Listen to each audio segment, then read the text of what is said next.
50 سال کی جینیفر ڈولوس اپنے بچوں کو اسکول چھوڑنے کے بعد گھر واپس آئی۔ اسے نیو یارک سٹی میں ڈاکٹر کے پاس جانا تھا۔ اپنی گاڑی گیراج میں کھڑی کرنے کے بعد وہ وہاں سے غائب ہو گئی۔ اسے ڈھونڈنے کے لیے کئی بار سرچز کی گئیں، لیکن 4 سال بعد بھی اس کی باڈی کا کچھ پتہ نہیں چلا۔ آج ہم جینیفر ڈولوس کے انتہائی الجھے ہوئے کیس کے بارے میں بات کریں گے۔ جینیفر کے ہسبینڈ کا نام فورٹس ڈولوس تھا۔ وہ سکسیسفل بزنس مین تھا اور گریس سے یونائٹڈ اسٹیٹس شفٹ ہوا تھا۔ 1986 میں اس نے براؤن یونیورسٹی سے گریجویشن کی اور ماسٹرز ڈگری کے لیے کولمبیا یونیورسٹی میں ایڈمیشن لیا۔ 2000 میں اس نے ہلری ایلڈما سے شادی کی۔ 4 سال کا ریلیشن رہنے کے بعد 2004 میں ان دونوں کا ڈائیورس ہو گیا۔ اسی سال اس نے جینیفر سے شادی کر لی۔ جینیفر نے بھی براؤن یونیورسٹی سے گریجویشن کی تھی اور یہ دونوں براؤن یونیورسٹی کے ایک ایونٹ میں ملے تھے۔ وہاں انہیں ایک دوسرے سے پیار ہو گیا۔ جینیفر بھی ایک اچھے خاندان سے تعلق رکھتی تھی اور جینیفر سے شادی کرنے کے لیے ہی اس نے اپنی وائف سے ڈائیورس لی تھی۔ ڈائیورس کے 1 منتھ بعد ہی ان دونوں نے شادی کر لی۔ اس کے بعد وہ دونوں فارمنگٹن کنیٹیکٹ شفٹ ہو گئے۔ ان دونوں کے 5 بچے تھے، جن میں سے 3 بیٹے تھے اور 2 بیٹیاں۔ ان دونوں کا پیار بھی وقت کے ساتھ ساتھ بدلتا جا رہا تھا۔ 2012 میں جینیفر اپنے دوستوں کو بتانے لگی کہ اس کی شادی میں کافی ٹربل کریٹ ہو رہا تھا۔ 2017 کی چھٹیوں کے بعد فورٹس کا ارادہ کسی اور سے شادی کرنے کا تھا، جس کا نام میشیل ٹریکونس تھا۔ وہ ینگ تھی اور وینیزویلا سے تھی۔ جینیفر یہ بات جانتی تھی کہ اس کا ہسبینڈ اسے چیٹ کر رہا ہے۔ پہلے تو وہ کچھ نہ بولی اور اس سب کو چھپاتی رہی۔ اس کا ہسبینڈ بہت زیادہ کنٹرولنگ تھا اور اسے ڈراتا دھمکاتا بھی تھا۔ آخر کار اس نے ایک دن اپنے بچوں کو لیا اور ڈائیورس کے لیے فائل کیا۔ اپنے بچوں کے ساتھ وہ رینٹ پہ رہنے لگی اور اپنی اس میرج کو ختم کرنے کے لیے ہر ممکن کوشش کرنے لگی۔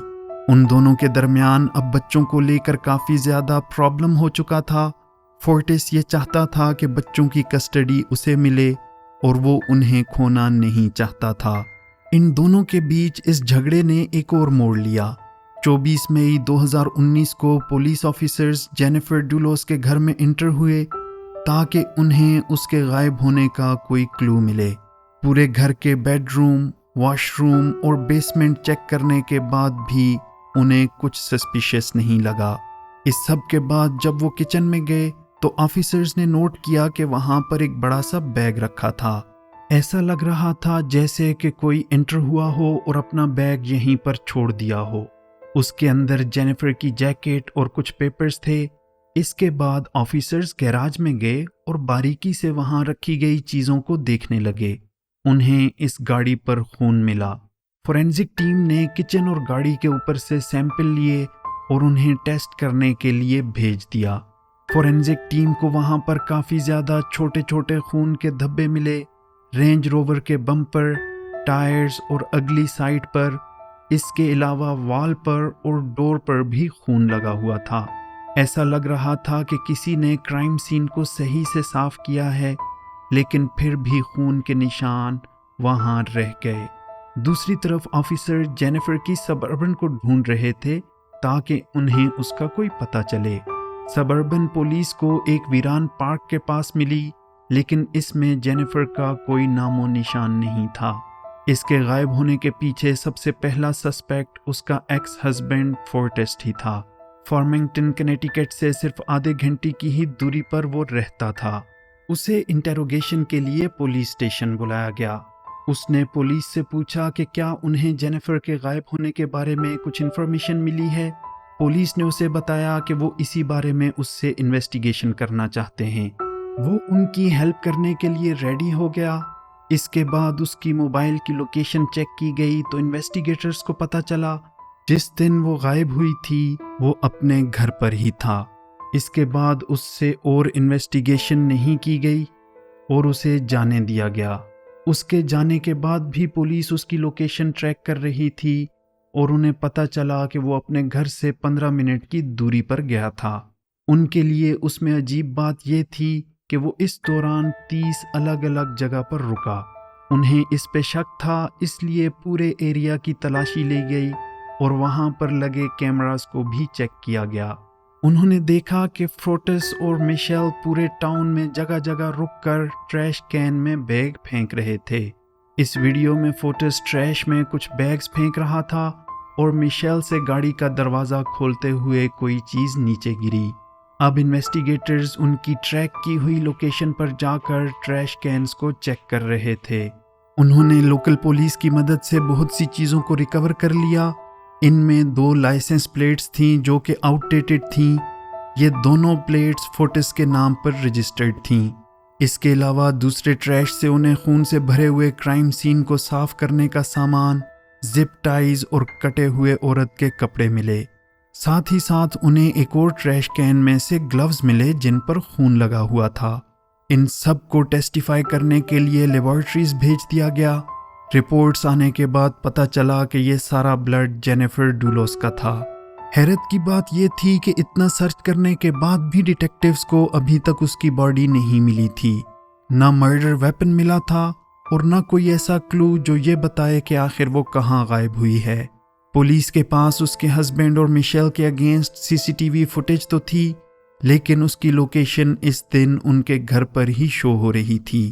اس وجہ سے وہ اسے اریسٹ نہیں کر سکتے تھے۔ انہیں اور زیادہ ایویڈنس کی ضرورت تھی، اس لیے انہوں نے جینیفر کے گھر کے ارد گرد جتنے بھی CCTV کیمراز لگے ہوئے تھے وہ چیک کیے۔ وہ گھنٹوں تک ہر ایک فوٹیج کو باریکی سے سکین کرتے رہے۔ ایسا لگ رہا تھا جیسے کہ وہ ہوا میں غائب ہو گئی ہو۔ اس کیس میں ایک نیا موڑ تب آیا جب جینیفر کے نیبرز نے پولیس کو ایک فوٹیج دکھائی۔ اس فوٹیج میں جینیفر اپنی سبربن میں 8 بجے کے قریب بچوں کو اسکول چھوڑ کر گھر واپس آئی۔ اس کے بعد اس کی گاڑی کو 10:25 پر اس کیمرہ میں دیکھا گیا۔ 4 منٹ بعد اس کی گاڑی پارک کی طرف جا رہی تھی۔ 11:12 پر فورٹس اپنے امپلائی کے ٹرک میں اس ایریا کو لیو کر رہا تھا۔ پولیس کو ایک اور ثبوت بھی مل چکا تھا، لیکن اس میں ڈرائیور کا کلیئر چہرہ نظر نہیں آ رہا تھا۔ فورٹس کے نیبر نے پولیس کو بتایا کہ جس دن جینیفر غائب ہوئی تھی اس دن فورٹس کے گھر سے 3 بار انگیٹھی سے دھواں باہر آیا تھا۔ اسے یہ بات اس لیے عجیب لگی کیونکہ اس مہینے میں انگیٹھی جلانے کی کوئی ضرورت نہیں تھی۔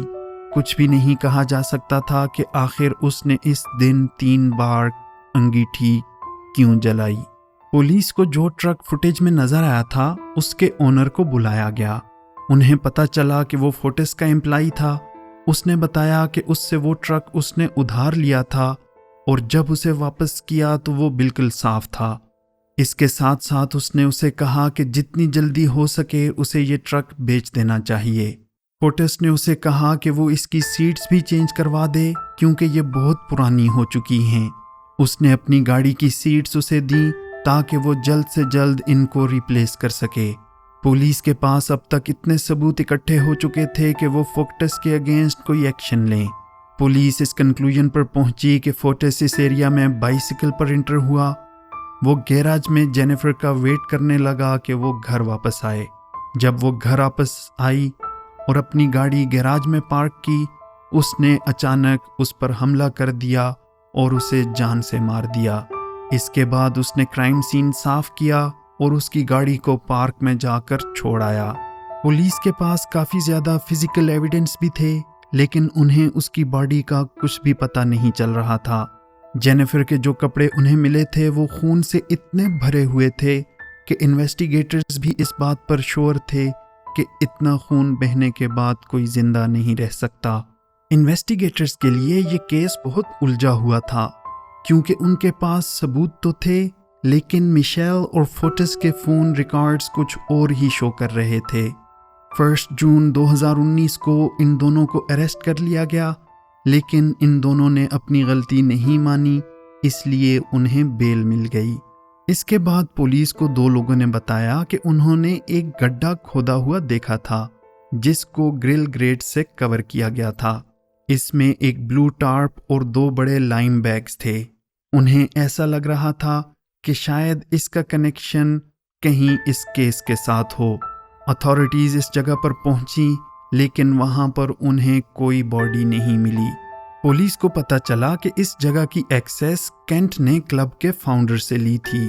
وہ ایک لوکل وکیل تھا اور فورٹس کا لانگ ٹائم دوست بھی تھا۔ انویسٹیگیٹرز کے خیال میں کینٹ اس دن فورٹس کے گھر پر تھا اور اس کی کالز ریسیو کر رہا تھا تاکہ الیکٹرانک ثبوت دے کر جینیفر کے مرڈر سے جان چھڑائی جا سکے۔ Mr. Doulos, in this particular instance here with this particular charge, what do you have to say for yourself? It's an exhausting fight. I love my children. That's about it. Where's your wife? Where's Jennifer? آخرکار 7 جنوری 2020 کو ان تینوں کا arrest warrant جاری کر دیا گیا اور انہیں اریسٹ کر لیا گیا۔ فورٹس پر مرڈر کا چارج تھا جبکہ باقی دونوں پر اس کا ساتھ دینے کے لیے چارج لگایا گیا تھا۔ فورٹس اس دن $6 ملین کے بدلے رہا ہو گیا۔